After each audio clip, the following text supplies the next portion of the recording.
우리는 사나주마나 예수지요. 예수님이 항상 우리 마음속에 있고 그 예수의 이름으로 또 성령님이 오셔서 그 성령님이 오셔서 우리를 예수를 믿게 하시고 우리를 통해서 하나님이 나타나게 하기를 원하신다는 사실 믿으시길 바랍니다. 하나님이 인간을 만드셨습니다. 흙으로 빚어서 사람을 창조하셨습니다. 또한 그리고 나서 우리에게 복을 주셨어요.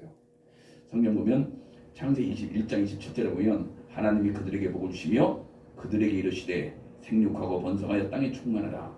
땅을 정복하라. 바다의 고기와 공중의 새와 땅에 움직이는 모든 생물을 다스리라 하시고 이 만물을 다스리게 우리에게 복을 주셨다는 사실 믿으시길 바랍니다. 그런데 그 복을 받아놓고선 뭐 했어요?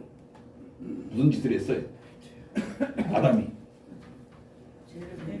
죄를 범해버렸잖아요. 그래서 우리는 어떻게 됐어요? 우리는 결국은 어떻게 됐어요? 우리는 다 하나님 관계가 끊어져 버렸죠. 그럼 우리는 다 죽어버린 거예요. 우리들은 다 이미 과거에 다 죽었다는 사실 믿으시길 바랍니다. 그래서 그것을 통해서 하나님의 계획이 저들은 죽어가는 인간들을 보지 아니하시고 하나님 우리를 사랑하셔서 그 아들 예수 그리스도를 보내주셨다는 사실 믿으시길 바랍니다. 그래서 어떻게 살아요? 우리가 안에 누구의 생명으로 살아요? 그렇죠. 예수 생명으로 사는 사람들이에요. 우리 안에 예수 생명이 있다는 사실 믿으시길 바랍니다. 그런데 과연 그 생명이 내 안에서 어떻게 있느냐가 중요한 거다 사실 믿으시길 바랍니다. 포도나무는 이제 포도나무 가진 포도나무와 포도나무 비유가 있습니다. 요한복음 15장에 보면 나는 포도나무요 너희는 가지니 나를 맺지 않고는 절대 않고 열매를 맺을 수 없다고 합니다. 근데 예수께서 나무이 생명나무셔요. 그럼 예수의 나무에서 뭐가 열려야 되는 거예요? 포도나무 열려야 돼요? 아니 예수님이 나는 가지라고 나는 포도나무라고 했는데 그럼 포도나무에서 뭘 맺어야 되는 거예요? 아니지. 포도나무가 예수시니까 예수란 열매를 맺어야죠. 그러니까 우리를 통해서 예수란 열매가 나타나게 하고 생명이 나타나게 하는 게 중요하다는 사실 믿으시는 거예요. 우리가 가서 뭘 전하는 거예요? 예수의 생명을 전하는 겁니다. 너희도 죽었던 너희도 살아날 수 있어 라고. 그래서 그 생명을 가지고 여러 사람에게 전도하고 나가서 예수를 나타냈다는 사실 믿으시길 바랍니다. 그렇지 아니하면 우리를 통해서 예수 생명이 나타나지 않으면 내 안에 있는 생명이 안 되는 거예요. 생명력이라는 생명이 있다는 것은 뭐예요? 운동력을 얘기합니다. 그러니까 쉽게 얘기해서 병원에 가시면 그분들도 살아계시잖아요. 중환자실에 가면 산소 꽂고 있잖아요. 살아계시죠? 그분들도. 분명히 살아계셔요. 그런데 뭐가 없어요? 운동력이 없어. 그럼 우리 그걸 뭐라 그래요? 식물인간이라고 하죠. 왜? 숨만 쉬지? 이거 뛰면 바로 죽어. 그걸 보고 우리 살아있다고는 하지 않습니다. 그럼 우리 안에 있는 그 예수 생명이 어린아이처럼 바짝 뛰고 막 뛰어다니고 그래도 힘이 넘쳐나는 그 생명인지 아니면 중환자실에 있는 내가 가지고 있는 내 생명이 중환자실에 있는 그런 산소호흡기가 끼고 있는 식물인간 같은 예수의 생명을 가지고 있는지를 한번 돌아보시기 바랍니다. 우리를 통해서 예수만이 증거된다는 사실 믿으시길 바랍니다. 복음은 예수를 증거하신 겁니다. 예수님이 부활한 것을 얘기해야 되고 예수님이 다시 오실 거라고 얘기하시고 그런데 어떻게 해요? 내 안에서 예수의 생명이 안 자라. 나타나질 않아. 그러니까 우리 쉽게 얘기하면 보혜사 성령이 오셔서 우리를 탄식하면서 기도하시지 않고 뭐 때문에 기도해요? 우리가 배고파서 먹고 살고 입을 거 가지고 절대 기도하는 게 아닙니다. 우리 안에 있는 예수 생명이 나타나야 되는 것을 안 나타나니까 성령께서 탄식한다는 사실 믿으시길 바랍니다. 그런데 그 탄식 소리를 우리는 못 들어요. 성령님은 절대적으로 우리의 먹을 거 입을 거 마실 거 가지고 이 땅에 오시지 않았다는 사실 믿으시길 바랍니다. 성령님 오셔서 뭐예요? 반드시 예수를 증거하고 예수를 나타내기 오셨다는 사실 믿으시길 바랍니다. 우리 속에 오셔서 우리 안에 있는 생명을 나타내길 원하는 사실 믿으시길 바랍니다. 그런데 우리는 어떻게 해요? 그 말씀에 순종하지 아니하고. 근데 참 그래요. 강님께 성령님을 해방은 안 해. 그렇죠? 해방하면 큰일 나니까. 그런데 뭘 해요? 우리가 방해는 해요. 방해하고 해방은 다른 겁니다. 그 무슨 말이냐면 내가 방해한다는 것은 성령께 순종하지 않는 거예요. 성령이 하자고 하는데 내 뜻대로 가는 겁니다. 그러니까 성령이 하고자 하는 하나님의 일을 하고자 하는데 내가 자꾸 딴짓을 해. 불순종해. 그것을 뭐예요? 성령 회방하는지 안 해도 성령이 하나님이 하는 일을 방해한다는 사실 믿으시길 바랍니다. 혹시 내가 성령님께서 하고자 하는 일을 방해하고 있는지 한번 돌아보시기 바랍니다. 아니면 내가 진짜 성령에 의해서 감동이 돼서 충만하게 살아가는지 한번 이 시간에 여러분 나를 돌아보는 시간 되기 원합니다. 그래서 만약에 내가 진짜 성령에 순종해서 가는 건지 안 하는 것도 한번 좀 생각해 봐야 된다는 사실 믿으시기 바랍니다. 그러니까 우리가 믿음이라고 하죠. 믿음이 하나님 주신 믿음이 아닌 우리의 신념을 가지고 우리의 신념을 믿음으로 착각하고 사는 경우가 굉장히 많습니다. 하나님께 보증을 받아야 되는데 성령께 보증을 못 받아. 성령께서 보증해 줘야 되는데 보증을 못 받아. 그러니까 나를 통해서 왜 아무 일도 안 했나. 성령 말씀은 주옥 같은데 그 말씀이 나를 통해서 나타나질 않아. 그러면 어딜 쳐야 돼? 가슴을 쳐야 되는데 가슴 칠색 안 하고 능력 있으면 능력이 없으면 원래 다 능력이 있겠어. 뭐 특히 저 사람 능력이 많은 거 나는 능력이 없어 그런 거고. 똑같은 성령을 받았는데 똑같이 예수를 믿었는데 누구는 능력이 있고 누구는 능력이 없는데 나는 능력이 없는 것을 가슴 치지 아니하고 그냥 스스로 위로해버려요.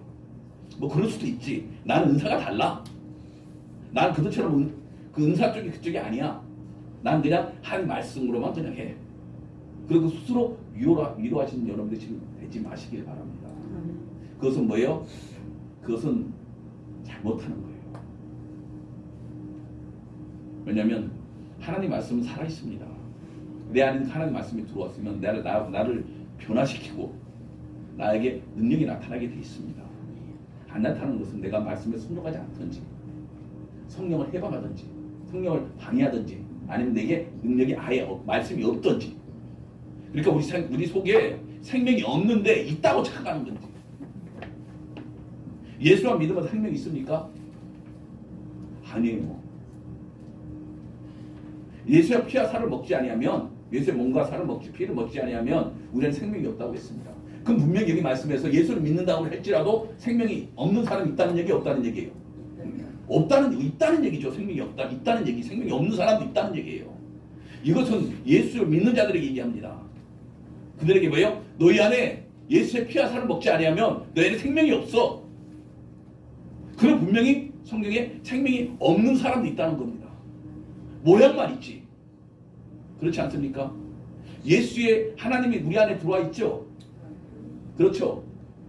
믿으십니까? 네. 그런데 진짜 하나님 오신 게 아니라 이름만 와 있어. 모양만 와 있어. 그런 경우가 솔직하게 없다고 볼 수는 없습니다. 저는 이제 목회를 한 지 오래 안 돼서 그런데 처음 마음이 끝까지 가진 않아요. 우리 장로 보고 제가 저희 교회에 장로가 있는데 제가 맨날 뭐라 그래가지고 귀에 딱지가 앉을 거예요. 성령을 소멸했어. 처음에 성령을 받아가지고 신학교 간다고 열심히 갔어요. 저보다 먼저 갔어 신학교를. 그러고 신학교 중간에 그만뒀어요. 그런데 성령도 소멸해버렸어. 그래서 제가 맨날 얘기하면 성령의 충만함을 받아야 된다. 다시 성령을 받아야 된다. 다시 너 안에 꺼져가는 불씨를 다시 살려야 된다. 라고 얘기하는데도 안 들어요. 근데 저는 반드시 믿고 있습니다. 제가 기도한 것을. 우리 장로님이 성령이 다시 충만해질 거라고. 그런 것처럼 우리가 삶에 있어서 우리가 원하고 바라는 것은 많은데 실상은 그러지 않은 경우가 많아요. 예수의 생명으로 충만하기를 원해요. 능력 있는 사람 원해요. 설교를 잘하는 사람이 되기를 원해요. 그럼 원하는 거 많은데 실상 내게 많이 있지는 않다는 거예요. 왜? 설교 잘하는 사람들은 하루아침에 된 게 아니잖아요. 능력 있는 사람 하루아침에 된 게 아니잖아요. 얘 생명 가져서 오래 유지하는 것도 하루아침에 된 게 아니잖아요. 오랜 노력이 필요한다는 사실 믿으시기 바랍니다. 하나님이 우리에게 거저 주신 것은 하나님 은혜는 우리 죽어가는 우리를 살려주시는 거예요. 그래서 우리가 원해서 것도 아니고 우리가 기도한 것도 아니고 바라는 것도 아니에요.